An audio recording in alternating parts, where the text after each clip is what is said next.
Selamat pagi dan salam sejahtera untuk kita semua. Kembali lagi kita pada hari ini, hari kelima, hari Jumat tanggal 5 Februari tahun 2021. Hari ini kita akan mendengarkan Injil Markus. Sebelum kita mendengarkan sabda Tuhan, kita awali dengan berdoa terlebih dahulu. Mari kita berdoa dalam nama Bapa dan Putra dan Roh Kudus. Amin.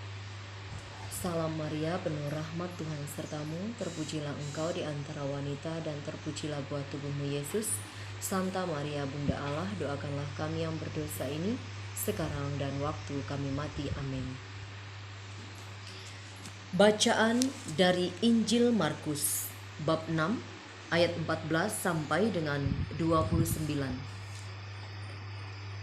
Raja Herodes juga mendengar tentang Yesus, sebab namanya sudah terkenal dan orang mengatakan, Yohanes Pembaptis sudah bangkit dari antara orang mati, dan itulah sebabnya kuasa-kuasa itu bekerja di dalam dia. Yang lain mengatakan, dia itu Elia. Yang lain lagi mengatakan, dia itu seorang nabi sama seperti nabi-nabi yang dahulu. Waktu Herodes mendengar hal itu, ia berkata, bukan, dia itu Yohanes yang sudah kupenggal kepalanya dan yang bangkit lagi. Sebab memang Herodeslah yang menyuruh orang menangkap Yohanes dan membelenggunya di penjara berhubung dengan peristiwa Herodias, istri Filipus saudaranya, karena Herodes telah mengambilnya sebagai istri. Karena Yohanes pernah menegur Herodes, tidak halal engkau mengambil istri saudaramu. Karena itu Herodias menaruh dendam kepada Yohanes dan bermaksud untuk membunuh dia, tetapi tidak dapat.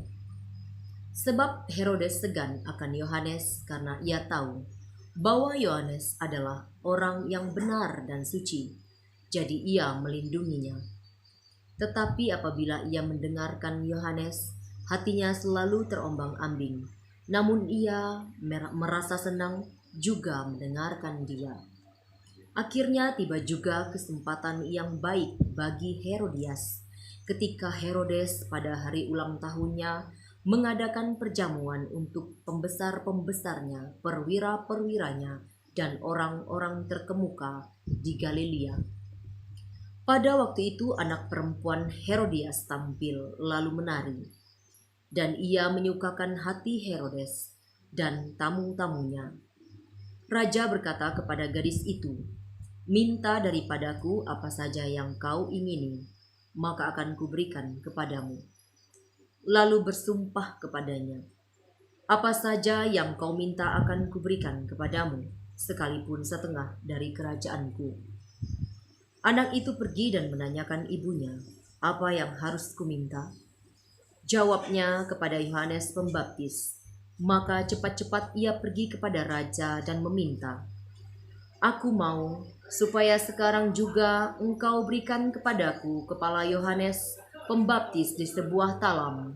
Lalu sangat sedihlah hati raja, tetapi karena sumpahnya dan karena tamu-tamunya, ia tidak mau menolaknya. Raja segera menyuruh seorang pengawal dengan perintah supaya mengambil kepala Yohanes. Orang itu pergi dan memenggal kepala Yohanes dari penjara. Ia membawa kepala itu di sebuah talam dan memberikannya kepada gadis itu, dan gadis itu memberikannya pula kepada ibunya. Ketika murid-murid Yohanes mendengar hal itu, mereka datang dan mengambil mayatnya, lalu membaringkannya dalam kuburan. Demikianlah Injil Tuhan. Terpujilah Kristus. Dalam nama Bapa dan Putra dan Roh Kudus. Amin.